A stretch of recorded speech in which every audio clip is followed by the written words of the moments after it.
Hey, I've been hearing about focused funds lately. Can you tell me what they are? Sure, Focused Fund invests in a concentrated portfolio of not more than 30 stocks across market capitalizations. They aim to capture potential growth and opportunities across well-researched ideas. Oh, so the investments are in select companies. Yes, the fund manager carefully analyzes and selects stocks that offer a balanced mix of growth and value opportunities over time. Since the portfolio has fewer stocks, each one is chosen with a strong conviction. Interesting. Is there anything I should keep in mind? Like any investment, it's important to assess your risk appetite and long-term goals before investing. Reviewing the fund's strategy and understanding how it aligns with your financial plans is always a good idea.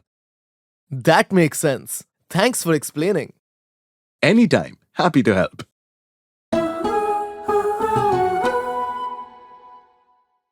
Mutual fund investments are subject to market risks. Read all scheme-related documents carefully.